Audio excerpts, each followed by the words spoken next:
Minha amiga, meu amigo, bom dia. Hoje nós temos uma mensagem onde nós estaremos trazendo alguns exemplos do que significa um coração quebrantado. O tema é exemplos bíblicos de coração quebrantado.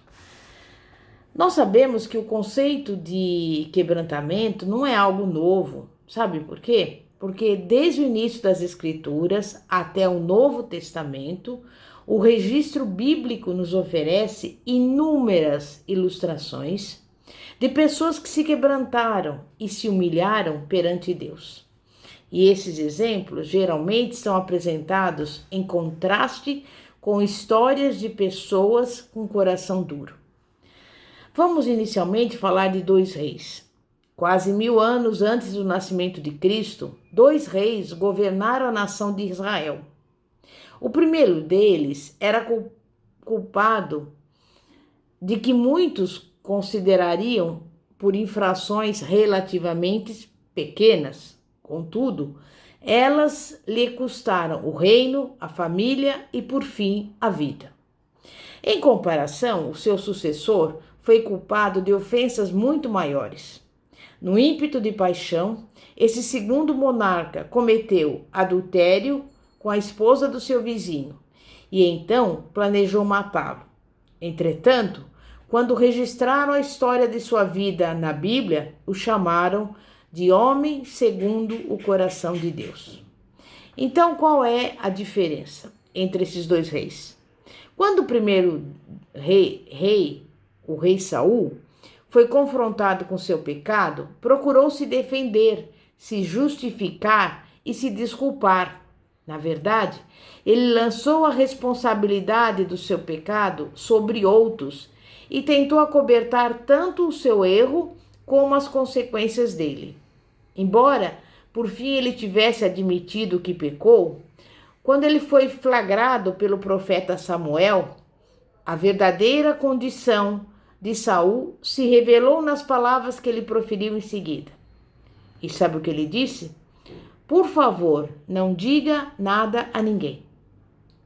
Na verdade, o rei Saul estava mais preocupado em preservar a sua reputação e a sua posição social. Ele queria demonstrar que estava bem, em vez de acertar a sua situação com Deus. A sua reação para com o profeta do Senhor revelou um coração orgulhoso e duro. Mas em contrapartida, o outro rei, o rei Davi, ele enfrentou o seu pecado e ele estava disposto a reconhecer o seu fracasso, a assumir a responsabilidade pelo seu erro, confessá-lo e se arrepender dele.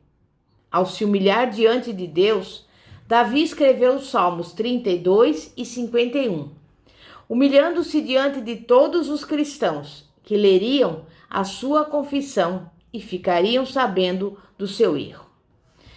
Sabe por que tudo isso? Porque pessoas quebrantadas não se importam se os outros ficarão sabendo ou não do seu pecado. Elas não têm nada a proteger nem nada a perder. Mostram-se ansiosas para salvaguardar o nome de Deus. A reação de Davi, quando confrontado com o seu erro, foi de um homem humilde e quebrantado. E foi essa atitude do seu coração que Deus valorizou. A Bíblia revela que o Senhor não está preocupado com a profundidade ou a extensão do pecado que cometemos, mas sim com a nossa atitude e a nossa reação quando confrontados com o erro. No Evangelho de Lucas, por exemplo, temos 3 ilustrações do contraste entre o indivíduo quebrantado e um orgulhoso. É interessante ver que em cada caso as pessoas orgulhosas estão ligadas aos fariseus. Os fariseus eram os seminaristas, os estudiosos bíblicos, os pastores e os líderes espirituais dos seus dias. Todos se espelhavam neles e ninguém questionava a sua espiritualidade ou autoridade. Supunha-se que os fariseus estavam mais perto de Deus do que todas as outras pessoas. Mas quando Jesus apareceu, expôs o orgulho, a presunção e a motivação dos fariseus, insistindo em afirmar que Deus rejeita essas atitudes. E, em contraste, aproximou-se dos pecadores sinceros, rejeitados por todas as pessoas, mas que tinham um coração arrependido. Naquela época e também agora, pecadores quebrantados são o tipo de pessoa que Deus escolhe para salvar, abençoar e ajudar. Em Lucas 18, Jesus contou uma parábola sobre 2 homens que foram ao templo para orar.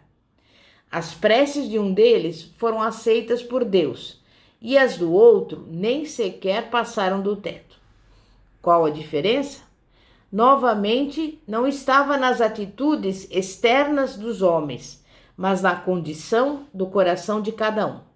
O primeiro, embora exibisse uma falsa espiritualidade, não era um adorador genuíno de Deus. Na verdade, ele adorava a si mesmo e o mundo girava ao seu redor. O orgulho levava aquele suposto adorador a se comparar favoravelmente com relação a outras pessoas.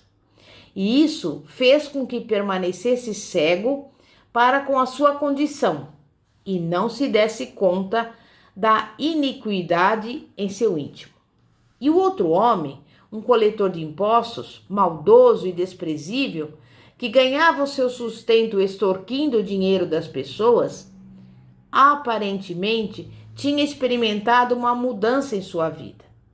Ninguém precisou lhe dizer que era pecador. Sabia que ele não tinha direito de esperar algo de Deus, nem de lhe pedir nada. Ele nem sequer era capaz de erguer os olhos ao céu. Olhando para o chão, quebrantado, angustiado em sua alma, simplesmente clamou: ó Deus, sê propício a mim, pecador. Versículo 13 de Lucas 18. Ele não tentou se justificar. Em vez disso, justificou a Deus e reconheceu que a sua única esperança era que o Senhor tivesse misericórdia dele. Jesus queria alcançar com esse relato o coração das pessoas orgulhosas e de coração duro. Com sua aparência justa e seus atos religiosos, os fariseus atraíam a atenção dos homens. Mas Deus não estava nem um pouco impressionado. É da natureza do Senhor sentir repulsa ao orgulho e tentar se aproximar de pessoas humildes e quebrantadas. No 7º capítulo, por exemplo, do Evangelho de Lucas, temos uma situação onde Jesus foi convidado para jantar na casa de um fariseu chamado Simão. Uma mulher foi ao jantar sem ser chamada. As Escrituras não revelam o seu nome. Apenas se referem a ela como uma mulher pecadora. Isso significava que ela tinha uma má reputação e, provavelmente, estava envolvida em promiscuidade sexual. Certamente, não seria bem-vinda àquela reunião social, exceto por Jesus, que sempre recebe os pecadores que reconhecem a sua necessidade de alcançar misericórdia. E antes daquela ocasião, provavelmente, aquela mulher respondera ao chamado de Jesus ao arrependimento, abandonou o pecado e o reconheceu como Messias. Jesus, por sua vez, lhe perdoou e a libertou do pecado. Agora, aquela mulher que recebera o perdão naqueles dias, voltava a Jesus para agradecer. Desejava expressar a sua gratidão e seu amor por aquele que transformou a sua vida. Trazendo um frasco de alabastro, contendo um perfume muito caro, ela se colocou por detrás dos pés de Jesus, enquanto ele estava reclinado no sofá para jantar.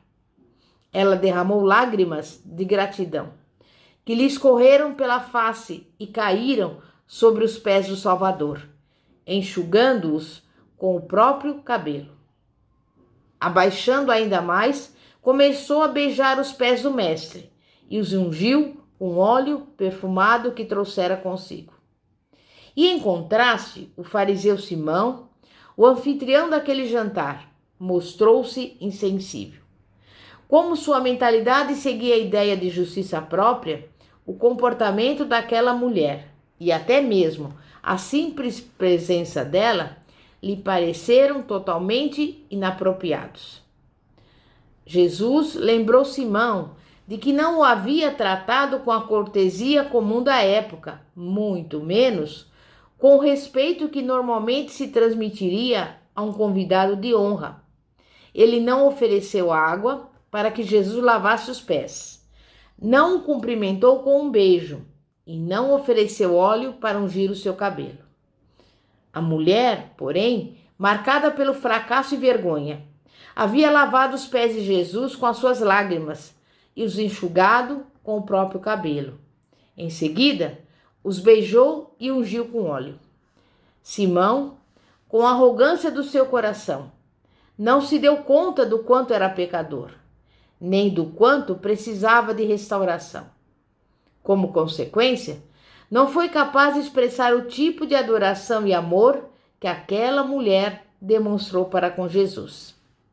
Temos um outro relato no início do capítulo 15 do Evangelho de Lucas, onde nós encontramos, por exemplo, dois tipos de pessoas na plateia ouvindo Jesus. Aproximaram-se Jesus todos os publicanos e pecadores para o ouvir, e murmuravam os fariseus e os escribas, dizendo: Este recebe pecadores e come com eles. Então lhes propôs Jesus esta parábola. Como acontece normalmente, algumas pessoas na multidão estavam cientes de que eram pecadoras. Por outro lado, um grupo de religiosos não se enxergavam assim. E Jesus contou 3 histórias: a da ovelha perdida, da moeda perdida e do filho perdido. Na verdade, havia 2 filhos perdidos naquela história. 2 jovens cuja revelação revelou a verdadeira condição do coração de cada um. O filho mais novo, chamado de filho pródigo, abusou do nome da família e desperdiçou toda a sua herança.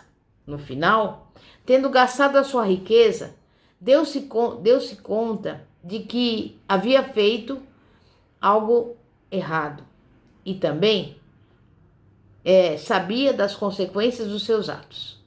E sozinho, empobrecido, foi genuinamente quebrantado. Ele se arrependeu e voltou para a casa do pai. A reação do pai daquele jovem é um retrato poderoso da atitude do Pai Celestial para aqueles que vão até ele verdadeiramente arrependidos. Aquela atitude exigiu uma comemoração. O filho rebelde havia retornado para casa, quebrantado, humilde e arrependido. Mas havia outro filho, obediente, respeitável e cumpridor das suas tarefas. Ele jamais se tornara rebelde. Deus não se impressiona com a aparência, mas ele olha o coração. E a comemoração pelo retorno do irmão arrependido criou um ambiente perfeito para expor as atitudes do filho mais velho, que mostrou o seu sentimento de ira, rebeldia e inveja pelo fato do seu irmão ter esbanjado tudo e ser recebido com festa. A aplicação desse relato para os fariseus assentados na multidão naquele dia parece óbvia para nós. Vimos 4 relatos bíblicos, 4 indivíduos humildes e quebrantados e 4 pessoas no grupo dos orgulhosos e de coração duro. Os indivíduos orgulhosos eram pessoas respeitadas, que mantinham uma posição elevada e atuavam como líderes. O fato é que quanto mais subimos em termos de poder, influência e riqueza, quanto mais as pessoas nos admiram, mais vulneráveis nos tornamos ao orgulho e ao engano, e mais propensos a ficar cegos para as nossas necessidades e deficiências espirituais. Jesus sempre se sentiu atraído para junto daqueles cujos pecados eram mais evidentes, mas que se arrependiam deles. Em contrapartida, tinha repulsa pelos que pareciam ser santos, mas cujo coração era orgulhoso e duro. As boas novas do Evangelho afirmam que, independentemente da nossa situação, a graça de Deus sempre estará disponível para aqueles que abrem mão do orgulho e oferecem o sacrifício de um coração quebrantado e contrito. Por isso, eu digo a você, minha amiga, meu amigo, para que nós venhamos sempre refletir sobre a importância do coração quebrantado, o coração que agrada ao Senhor, e que você também possa ser chamada de o homem e a mulher segundo o coração de Deus. Amém?